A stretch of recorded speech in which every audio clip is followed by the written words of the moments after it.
Friends, कैसे हैं आप सब। उम्मीद है आप सब अच्छे होंगे, स्वस्थ होंगे और मस्त होंगे। स्वागत है आप सभी का आपके अपने YouTube channel teach for target पे। जो लोग चैनल पे नए हैं वो चैनल को सब्सक्राइब कर लेंगे, बेल आइकन प्रेस कर देंगे ताकि हमारी कोई भी वीडियो का नोटिफिकेशन आप लोगों को मिल जाए। अब चलिए जल्दी से सब्सक्राइब कर लीजिए और फिर देखिएगा हमारी वीडियो को। अब तक आप लोगों ने वो मेरी 3 वीडियो देख लिया होगा बायो से रिलेटेड। जिन लोगों ने नहीं देखा है उन लोगों को लिंक डिस्क्रिप्शन में मिल जाएगा, आप लोग जाके वहाँ से पहले उस वीडियो को देख लीजिए ताकि आप लोगों को बेहतर समझ में आए। अब तक मैंने आप लोगों को 2 विटामिन के बारे में बताया था। आज हम लोग विटामिन ई के बारे में पढ़ेंगे। तो विटामिन ई कैसा विटामिन है, सबसे पहले तो ये बताएंगे क्या है। ये भी एक फैट सॉल्युबल विटामिन होता है। मैंने आप लोगों को बताया था कि विटामिन ई भी जो है वो फैट सॉल्युबल विटामिन होता है। तो इसकी केमिकल नेम की बात करेंगे तो इसका केमिकल नेम जो होता है वो होता है टोकोफेरॉल। क्या होता है? टोकोफेरॉल। आप लोग ये चीज बहुत अच्छे से याद कीजिएगा और नोट डाउन करते चलिएगा साथ साथ। थोड़ा थोड़ा है, आप लोगों को बेहतर याद हो जाएगा। एक बार मैं बता रही हूँ, उसको फिर सुनिए और फिर उस चीज को लिखिए तो आप लोगों को याद हो जाएगा। तो इसका केमिकल नेम क्या है? टोकोफेरॉल। इसका फंक्शन क्या होता है? मैंने आप लोगों को बताया कि हर एक विटामिन का हमारे शरीर में कुछ ना कुछ फंक्शन होते हैं। तो वो फंक्शन कुछ ना कुछ तो होते होंगे, तो इसका भी कुछ ना कुछ फंक्शन होता है। तो ये क्या होता है? इसका फंक्शन है कि ये एंटीऑक्सीडेंट की तरह काम करता है। अब एंटीऑक्सीडेंट क्या होता है तो हम लोग समझेंगे कि जब भी हम लोग पॉल्यूशन में जाते हैं या फिर बहुत सारे लोग स्मोकिंग करते हैं, तो जब स्मोकिंग वो लोग करते हैं या फिर यूज्ड ऑयल का यूज करते हैं। अब यूज्ड ऑयल का यूज कैसे हुआ? जब भी हम लोग तेल का यूज करते हैं तो बहुत ज़्यादा जब गर्म हो जाता है, उसमें हम लोग कोई भी चीज़ अगर तल के खा रहे हैं, फिर वो तेल जब बच जाता है और फिर आप उसका जब रीयूज करते हैं, फिर से उसका यूज करते हैं, तो वो जो है हमारे शरीर के लिए बहुत खराबी करता है और हार्ट अटैक होने के भी चांसेस रहते हैं। और वो जो है वो फ्री ऑक्सीजन रिलीज करता है वहाँ से। और आप लोगों को पता है कि हम लोग जो ऑक्सीजन लेते हैं वो O2 के फॉर्म में लेते हैं, अणु के फॉर्म में लेते हैं, और यहाँ पे जो है वो फ्री ऑक्सीजन रिलीज होता है। और फ्री ऑक्सीजन जब हमारे अंदर जाता है तो वो हमें बहुत नुकसान पहुँचाता है। अब बात करते हैं कि ये फ्री ऑक्सीजन अगर आई के कांटेक्ट में आता है तो हमें मोतियाबिंद होने के चांस रहते हैं। अगर आई के कांटेक्ट में आता है तो मोतियाबिंद हो सकता है, या हार्ट के कांटेक्ट में आएगा, हृदय के कांटेक्ट में, तो हार्ट अटैक होने के चांस रहते हैं। या फिर सेक्सुअल ऑर्गन के कांटेक्ट में अगर आएगा तो ये इनफर्टिलाइजिंग करेगा, यानी बांझपन जो हो जाता है उसका प्रॉब्लम भी हो सकता है। उसके बाद स्किन की बात करेंगे तो अगर ये स्किन के कांटेक्ट में आएगा तो वहाँ से रिंकल्स हो जाती है, यानी झुर्रियाँ। अब ये झुर्रियाँ जो कि एज से पहले आपको बूढ़ा दिखेगा, वो चीज़ हो जाता है तो इसकी कमी से। इतना तक आप लोगों को समझ में आया होगा। तो ये सब क्या थी हमारी इसकी प्रॉब्लम थे। तो विटामिन ई का नाम क्या था? टोकोफेरॉल। और इस चीज सब ये फ्री ऑक्सीजन रिलीज करता है।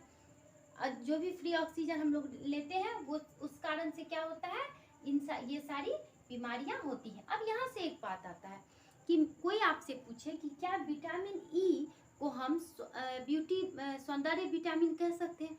तो ऑफकोर्स कह सकते हैं कि ये सौंदर्य विटामिन है। क्या यह जनन विटामिन है? तो हाँ, ये जनन विटामिन भी है। आप लोगों को यहाँ से बात क्लियर हो रहा होगा। अब हम लोग बात करेंगे इसके सोर्स के बारे में। इसकी सोर्स क्या क्या है?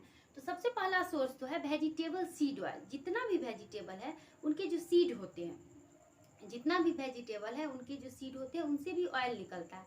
तो वो जो भी ऑयल है वो सब हमें विटामिन ई में मदद करता है, विटामिन ई में। उसके बाद जितने भी ड्राई फ्रूट हैं वो सारे हमें हेल्प करते हैं। उसके बाद ग्रीन लीफी वेजिटेबल जितने होते हैं वो सब हमें हेल्प करते हैं। और ग्रीन लीफी वेजिटेबल तो बहुत ज़्यादा फायदेमंद होता है। हरी पत्तेदार सब्जियां आप जितना ले रहे हैं उतना ज़्यादा आपके शरीर के लिए अच्छा होता है। उसके बाद एग यानी अंडा, जो लोग नॉनवेज खाते हैं उन लोगों के लिए अंडा या फिर मछली। और कोकोनट भी आप लोगों के लिए बहुत फायदेमंद होता है। कोकोनट वाटर भी पीना चाहिए, वो भी बहुत फायदेमंद होता है। इतना तक में आप लोगों को कोई प्रॉब्लम नहीं हुआ होगा और आप लोग समझ गए होंगे। मैं ज़्यादा डिटेल में नहीं बता रही हूँ क्योंकि आप लोगों को यहाँ से जहाँ जहाँ से क्वेश्चन आएंगे मैं कोशिश कर रही हूँ कि वहाँ से बताऊँ, क्योंकि टाइम अभी कम है, 60 दिन का टाइम बचा हुआ है। तो आप लोगों को सारी चीज़ को मैनेज करना है, बहुत सारा सब्जेक्ट पढ़ना है और टाइम कम है। तो इसलिए मैं जो मेन चीज़ें हैं वो मैं आप लोगों को बताती हूँ। आप लोग उस चीज़ को नोट कीजिएगा, आप लोगों को एग्जाम में बहुत हेल्प मिलेगा। अब हम लोग बात करते हैं विटामिन के बारे में। विटामिन के का केमिकल नेम क्या होता है? फाइलोक्विनोन या नेफ्थोक्विनोन। रखेंगे तो चलेगा कि इसका केमिकल नेम क्या होता है। तो इसका सबसे पहला फंक्शन जो होता है वो क्या होता है कि यह रक्त को थक्का बनने में मदद करता है, रक्त को थक्का जमाने में सहायता करता है। उसके बाद यह क्या करता है, ऑस्टियोकैल्सिन प्रोटीन बनाने में सहायता करता है। ऑस्टियोकैल्सिन प्रोटीन क्या होता है, जो हमारे हड्डियों का निर्माण करता है। अब हम लोगों ने पढ़ा था कि विटामिन डी जो है वो उसी में क्या होता है, कैल्शियम होता है, और कैल्शियम हमारे हड्डी को मजबूती करता है। तो यहाँ से ये भी क्वेश्चन आ सकता है कि हड्डियों के निर्माण में कौन कौन से विटामिन का हेल्प होता है, कौन कौन से विटामिन का योगदान होता है। तो विटामिन डी और विटामिन के का। उम्मीद है यहाँ तक आप लोगों को ये सब समझ में आ गया होगा। उसके बाद ये हमारे शरीर में जो है वो खुद बनता है, अंदर खुद बनता है। और ये कहाँ पे बनेगा, तो ये हमारे शरीर के लीवर में, किडनी में, लार्ज इंटेस्टाइन में बनेगा। ठीक है, तो अब इससे प्रॉब्लम क्या होगा, तो यहाँ पे प्रॉब्लम होगा कि जैसे ही विटामिन के की कमी होगी तो ब्लड क्लॉथिंग भी नहीं होगा, और फिर क्या होगा, ब्लीडिंग होगा। जैसे अगर हाथ आपका कट गया और अगर आप में विटामिन के की कमी हो गई है तो क्या होगा, आपका ब्लड जो है वो रुकेगा नहीं, और क्या होगा, ब्लड फ्लो होते जाएगा, यानी ब्लीडिंग होते जाएगा। तो वह आपको पता है कि उसके बाद क्या होगा कि आपकी जान भी जा सकती है। तो ये होता है इसके प्रॉब्लम से। और इसका सोर्स की बात करें तो इसका सोर्स क्या है, तो ग्रीन लीफी वेजिटेबल, उसका तो मैंने आप लोगों को बताया कि हर एक चीज़ में। उसके बाद ब्रोकली, ये बहुत ज़्यादा फायदे करता है ब्रोकली। उसके बाद फिश का जो लीवर होता है वो भी बहुत फ़ायदा करता है इसमें।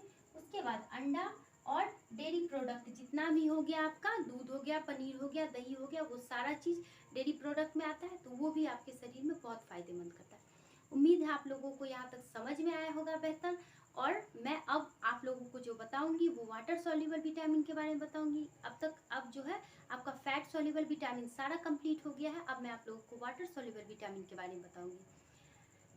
तो अब तक आप लोगों ने लाइक कर दिया होगा और अपने फ्रेंड को भी शेयर कर दिया होगा। मैं एक बात बताऊंगी कि आप लोगों का कुछ मतलब ऐसा नहीं है कि कुछ इसमें प्रॉब्लम होती होगी आप लोगों को, लेकिन आपका एक लाइक और आपका एक सब्सक्राइब, अगर आप जब भी सब्सक्राइब करते हो तो पता तो चलता है कि हाँ आपने सब्सक्राइब किया, तो हम लोगों के फेस पे बस एक स्माइल आती है। Thank you.